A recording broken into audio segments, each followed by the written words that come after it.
యేసునందు ఉన్న వారికి ఎల్లప్పుడూ జయమే.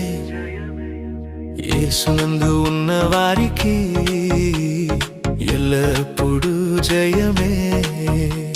జయం జయం జయం జయం హోసన్నా హల్లెలూయా. జయం జయం